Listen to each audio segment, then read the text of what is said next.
Welcome back to the DFS Special. I'm your host, your DFS Jerusalem, coming to you live from the list. You got 150 entries, and then you're a shark, and I don't fuck with you. So there's too much good shit on here. This is the often imitated, never duplicated. I'm here with my lovely co-host. Thank y'all. Stay safe. Enjoy. I may have been calling in to work. You're gonna be in the running for the Snowflake of the Year. Get your shit together with your snowflake. I'm here at the crib, man, and I'm just finishing up. Stop. Throw them bitches in the main. I'm telling you. You're gonna see the results, bro. You're gonna see it. This is what's really gonna help you out. You know how I feel about the home dogs. There's a lot of fight in the home dogs, and I really think a lot of shit to go over tonight. Who that scored all them points over there? Player of the night. Get him in your lineups. Get him in there. And let's go get this money. Thursday, let's go, and remember, in the sweatshop, we always keep it 300.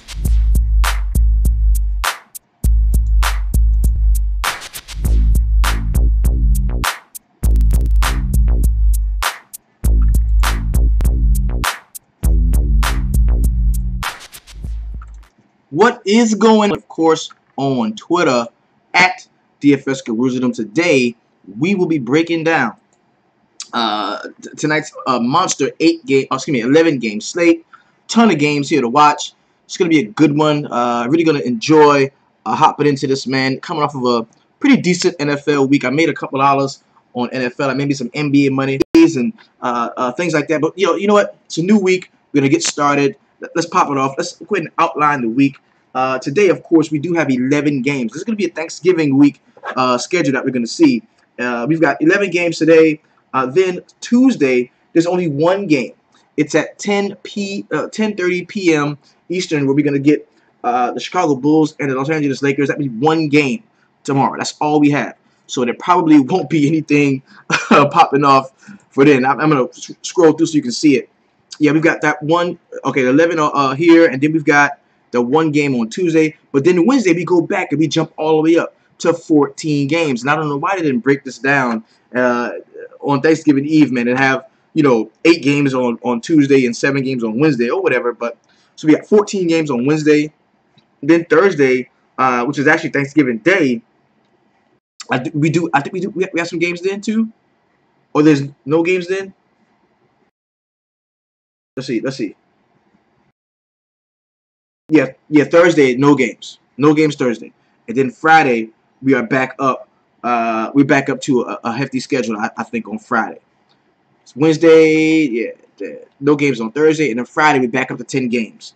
So pretty solid week. We do have Tuesday and Thursday, not much to really rock with. Saturday we got 10 games again, starting at 7 p.m. So it's gonna be a decent week. It's gonna be a decent week. We're gonna have our fill of NBA action, and I am very pleased about tonight, most specifically. Because there's a few things about tonight that I really do like, and let's go ahead and talk about. Let's go ahead and talk about.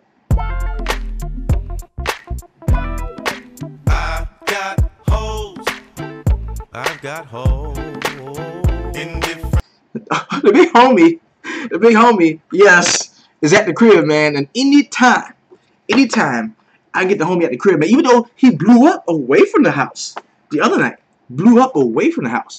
anytime I get him at the crib, I'm in for it. So let's go ahead, jump into it, break down the games, game by game. First game we got is going to be the Minnesota Timberwolves coming off of a back-to-back, going to Charlotte, 214-point total. There is a 2-point differential in favor of the home team, the Charlotte Hornets here. And let's just roll through it, man, because you look at Dwight Howard. I absolutely like Dwight Howard in the spot, man. He's seeing a 27% usage here, priced at 7.5. This is on FanDuel. I'm going to go to DraftKings to take a better look at it. Because I play more than likely. My most exposure is going to be on DraftKings. So, all right, so we got Dwight Howard. That's more like it. 7K. Very solid spot, in my opinion, for Kemba here. I mean, for Dwight Howard. Yeah, I like that. Then you got Kemba Walker at 7.9. That's kind of priced up, but I can play him here. Against Jeff Teague defense, yes. I can definitely play Kemba against Jeff Teague defense. I like that. MKG, he's probably going to see a lot of Jimmy Butler. He'll be switching off between Jimmy Butler and and Andrew Wiggins a lot. So he should see a lot of defensive usage and be on the court for a fair amount of time. So he's somebody who I'm going to be looking at. Now we got Marvin Williams and Jeremy Lamb as both as game time decisions. Bagley says MKG is a good play tonight. I tend to agree with you on that, especially with Marvin Williams, Jeremy Lamb, both of those guys being somewhat hobbled, being game time decisions. Even Travion Graham here has been dealing with injury too. So these are guys that I like, and I think Nicholas Batum at 6.2. He's playable. He's playable, but that does kind of curb my enthusiasm on Jimmy Butler because Nicholas Batum is a very solid perimeter defender, as is Jimmy Butler. These guys could sort of cancel each other out in some spots. Karl-Anthony Towns, don't really love him here. Jeff Teague at 6.7. I think he is playable if I had to choose a guy.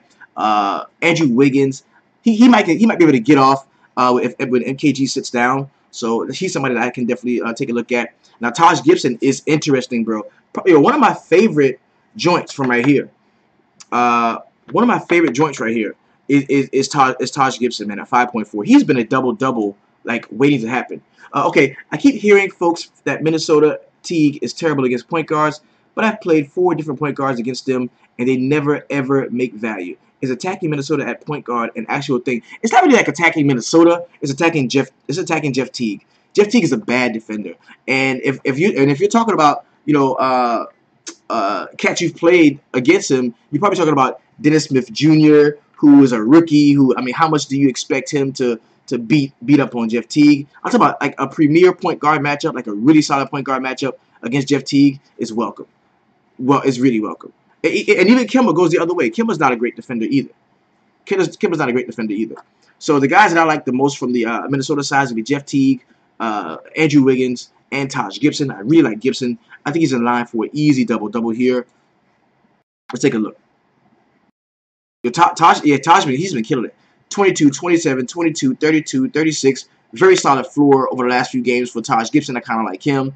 And then, of course, Kemba, Dwight Howard, MKG going to be the guys I like the most from the Charlotte side. And I do want to bring honorable mention to Cody Zeller and Frank Kaminsky as well.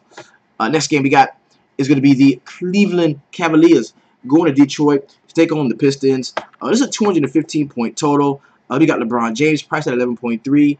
We have been shown that LeBron James is playable under any circumstances. This is one of the higher usage rates you're going to see in the league. I'm talking 40.2% is the usage rate here for LeBron James. 11.3 going into Detroit. I like a couple of things about this, okay? I like LeBron. I do. I like LeBron here, and I definitely think that on the other side, Tobias Harris is in play for us. Small forwards have been getting off. Against actually threes and fours really have been getting off against Cleveland. So you give me some Tobias Harris here. Reggie Jackson does look playable at 6.2, and that's a lot of that's based on how cheap he is. You've got Avery Bradley at 6K. I kind of like him. I'm not a big fan of Drummond in this spot.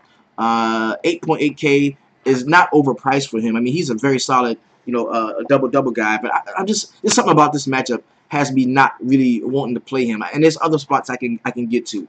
Jay Crowder at 3.9. Anytime I got a guy starting in the Cleveland offense that is below 4K, he looks to be usable in some respect. Dwayne Wade coming off the bench at 5.1. If you wanted to have a look there, I think that wouldn't be an issue. Kyle Korver is a no for me. No Jeff Green. Don't really love them cats. Is Love worth a center spot on FanDuel? No, I can't. I couldn't play. I don't want to play Love.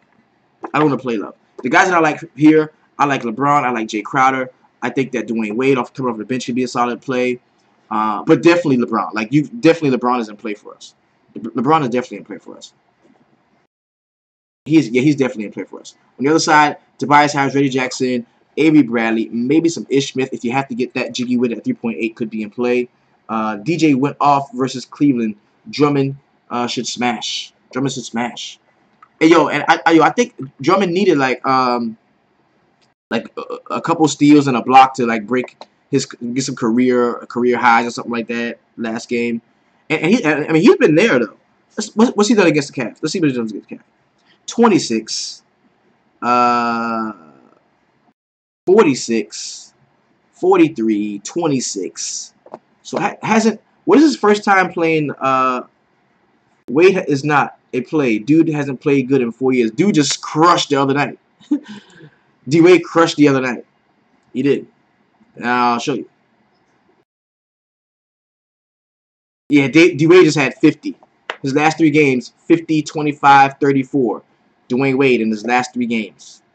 And he had like 46 before the overtime started in the last one. So D-Wade's been coming on.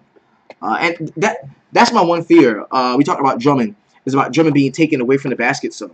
And in these spots is why I like Tobias Harris more. You know what I mean? That's why I like Tobias Harris more. You get a big discount on him. Drummond could be taken away from the basket, but you got guys like Kevin Love shooting a deep shot. That's going to leave more rebounding for Tobias Harris, for LeBron James in the paint. Like I think those are like the plays. LeBron, Tobias. Let's take a look at Tobias Harris, see what he's done against Detroit. I mean, against the Cavaliers. 25, 33, 33. They haven't seen him this year. So he's not a back-to-back player for the... Okay. With Rose and Shump out, D-Wade is in play. Most definitely D-Wade is in play. He's in play. This game we got is going to be the Indiana Pacers and the Orlando Magic. Yo. Depot.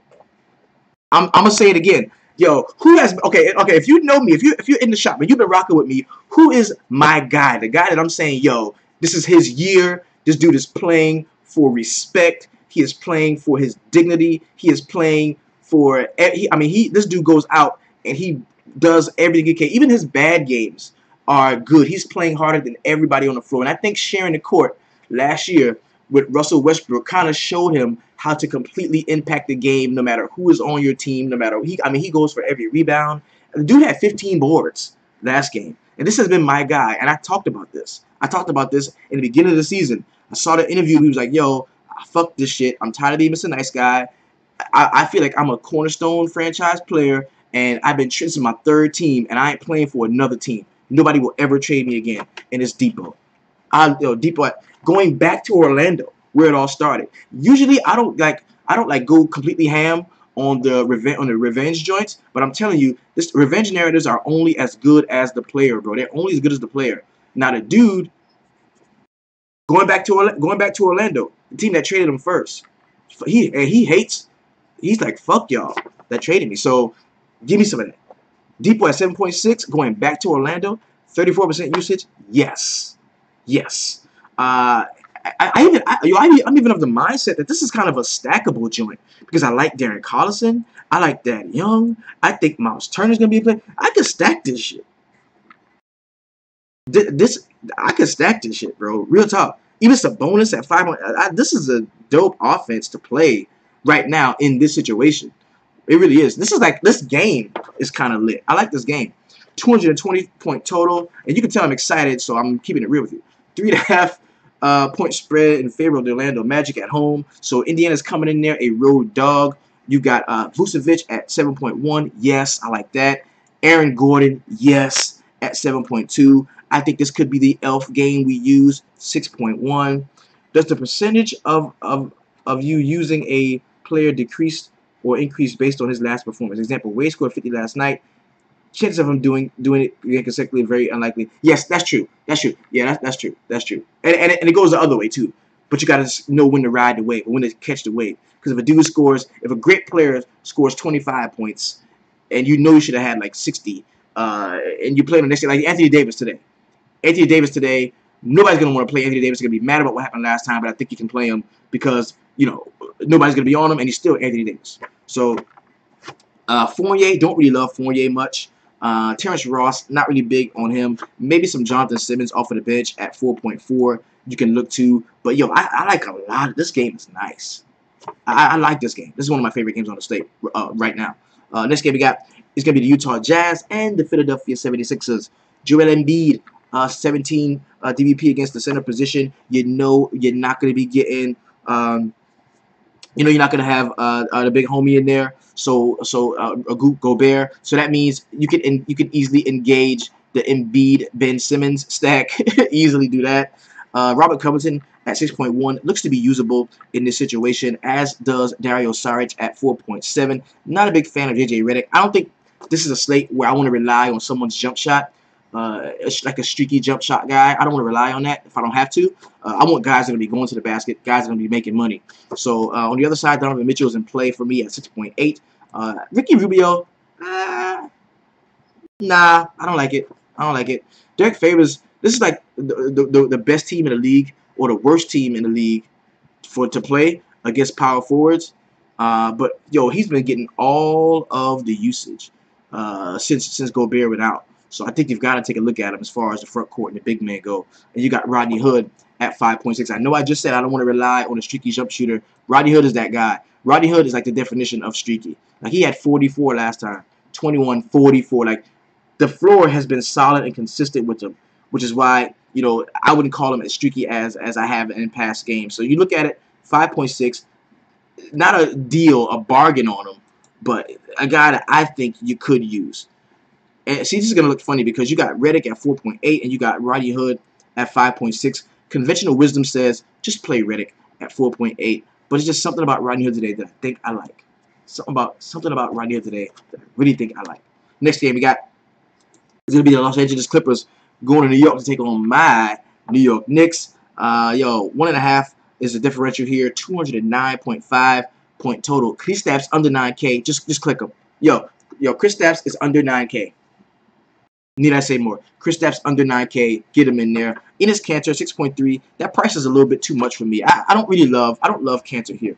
I don't. Now, if Tim Hardaway Jr. doesn't play, because as you know, he's a game time decision, that does increase the amount of usage I think we're going to see from the New York Knicks backcourt players. So I think, you know, grabbing Kristaps Porzingis, maybe some Courtney Lee, maybe some Frank Nitti at 4K. Those guys could see an increase in minutes. That would be a solid way to go for me. On the other side, Wesley Johnson has been killing it lately. Yo, he's been killing it lately. 23, 45, just solid games over the last couple, right? Problem is, Patrick Beverley is going to be a game time decision. Now, we know Danilo Gallinari is out, which should solidify some minutes for some of the backcourt players. You look at Sendarius Thornwell's been getting some time. The coach's son has been getting some time. And at 5.2, I think he is usable easily. You can look to Blake Griffin in this spot. In my opinion, at 8.9, I wouldn't have an issue there. And DeAndre Jordan, 6.6, is playable. Is it Pat Bev back? Yeah, well, he's a game time decision. We're not sure yet if he's going to be playing. Sweet Lou at 7K is unplayable to me if Patrick Beverley plays. Like, it has to be a situation where I know Lou is going to get 30-plus minutes. And that's just not the case if we get Patrick Beverley back today. So I'm going to curb my enthusiasm on that, and we'll come back and revisit that later on. Oh, yeah, I definitely think you're going to get Porzingis at low ownership. And when I say we're going to come back and we're going to talk about this later on, that means if you go to the website at www.dfssweatshop.com, that's how you can get into our exclusive VIP Facebook chats where we break shit down, build lineups, and really go out and try to get to the money. Next game we got is going to be the Portland Trail Blazers and the Memphis Grizzlies. This is another game where injuries really matter. Okay, because like I say, if we don't have Mike Conley, we don't have Brendan Wright, we don't have Wayne Selden Jr., and we may not have Tyreek Evans. Well, for me, that just automatically locks me into Mario Chalmers, of course. I like him at 4.7. Marc Gasol is a guy I'm going to be using. And even Chandler Parsons, bro, at 3.7. If he's starting to get minutes, he's a guy you can look to. He is a guy you can look to easy. On the other side, Dame Lillard at 8.3. Yes, we can play Dame. I hate playing point guards at go to the grindhouse, but that's because they usually slow the pace down. And as you can see, it's only a 194 total. It's not a huge total. So, I would curb my enthusiasm when it comes to playing these cats, but I think you can, man. You got Nurkic, who's priced at 6.7. A little bit priced up, but I think he is usable as well. Evan Turner off of the bench at 4.2 is a guy that I think we can use here. I hate Memphis-Portland game. Only players I'm considering is Gasol and McCollum. That's kind of I'm in a similar spot, but I think Mario Chalmers is because you can easily attack the Portland Trail Blazers on the road. Their backcourt. You can attack Dame Lillard and CJ McCollum especially when they're on the road, bro. You got like Mario Chalmers, yeah, play him. Maybe even some Dylan Brooks, Chandler Parsons. You can play those cats. You can. Next game we got is gonna be the Washington Wizards going to Milwaukee to take on the Bucks. Giannis, yes, at 11.5.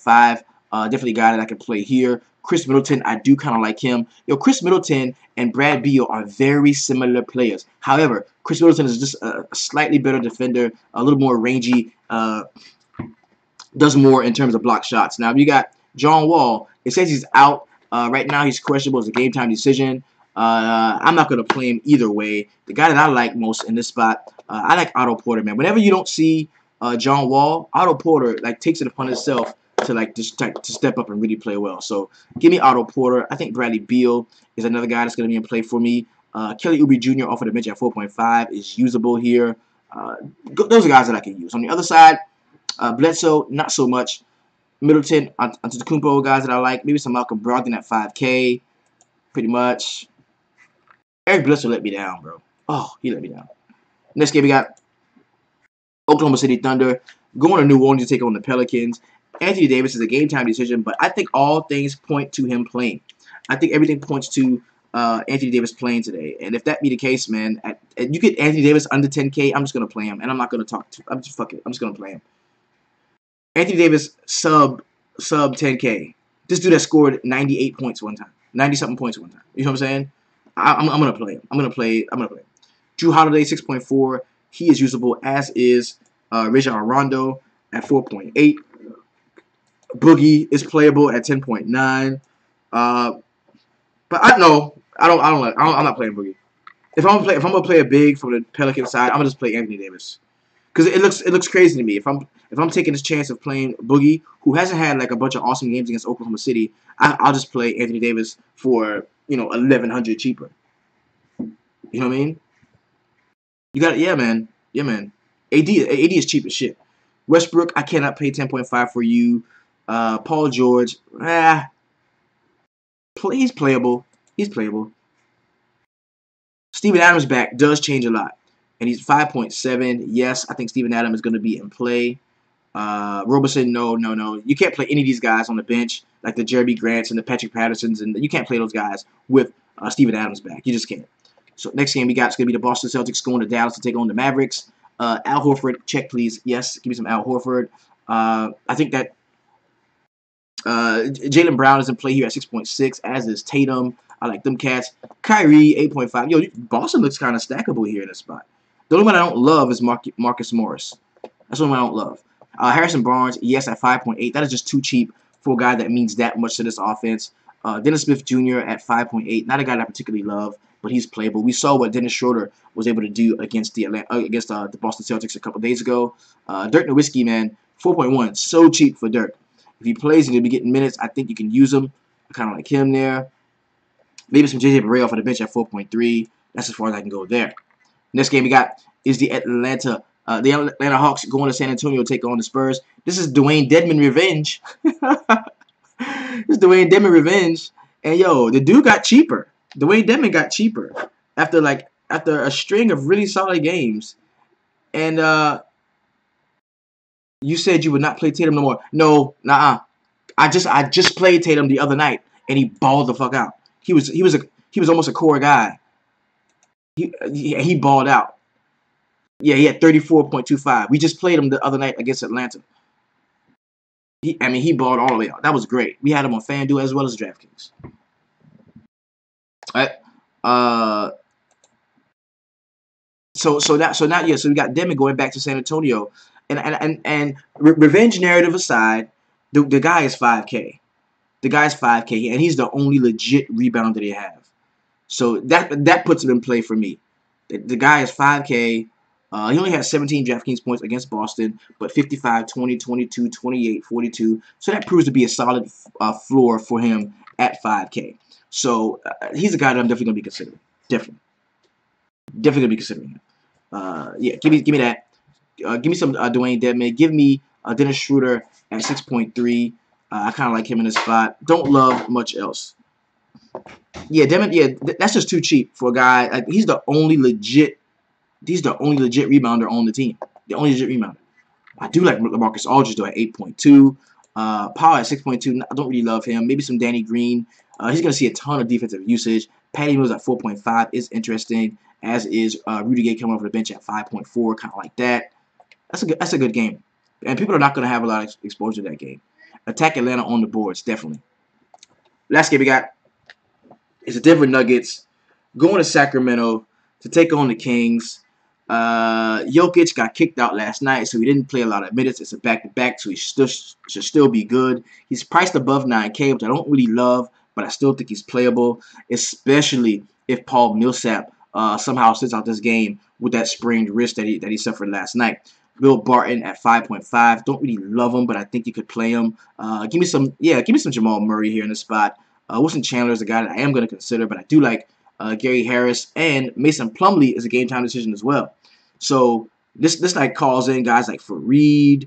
If Millsap and Plumlee can't go, that means Fareed is like an easy play.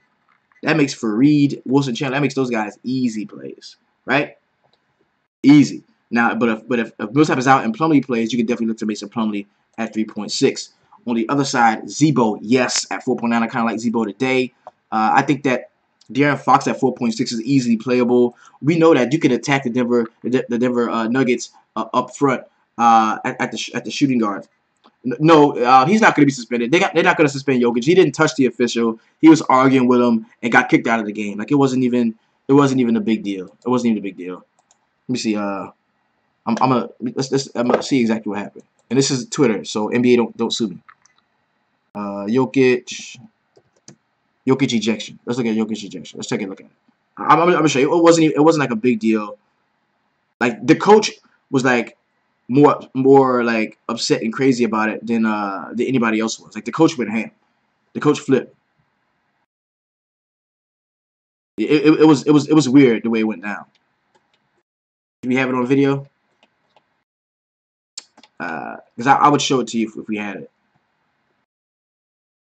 Here we go. On your screen, Mike Malone after Jokic all right, look. Down, set the screen. See, like he never touched the official. The coach is going ham. Shout out to NBA TV, man. Casey Stern, Sam Mitchell, NBA. So he's getting hacked twice. Like dude pushed him right there. He shoved him out the way and got the rebound. And he didn't touch the official. Never touched him. So he should be good. So he should be good. He should be good to go. Shouldn't be suspended at all. I like MKG. Going back to that, I do like MKG. So we're good with that. George Hill 4.1, usable. Garrett Temple 3.5. I think today could be the Garrett Temple day where he comes out and shoots pretty hot. Didn't have a great game last time. I want to check on the minutes. He played 27 minutes last time. 27 minutes. And at some point, look at it, 29. Okay, see? Yeah. Garrett Temple is in play for us today. Garrett Temple's in play. That could be very sneaky. Because we could definitely attack Denver on the perimeter. We can. So, oh man, we went through, this is all the games? So we went through, got the player pool, laced it. The player pool looks good. This is all the cats that we're going to be rocking with today. Starting at the top. I want to see who we got at the top. And by the way, this is RotoQL, man. This is my favorite DFS tool, man. I love this shit. I use it all the time. Y'all need to start paying me because I keep telling people how awesome this shit is. But I love it, man. I use it all the time. It's my favorite DFS tool. And if you want to use it, there's a link in the bio that you could definitely click on and get a part of this, man. So we're going to convene, but I will be in the VIP at 5:30 Eastern time today. We're going to be chopping shit up, building lineups, doing what we got to do, doing it how we always do it. So go to the website, www.dfsweatshop.com. Remember, don't forget to like and subscribe and share the video, man. Thank you all so much. The one thing I want y'all to do is keep it 300. You know why? Because we keep it real. We keep it honest. And we always keep it 300. Peace. We out.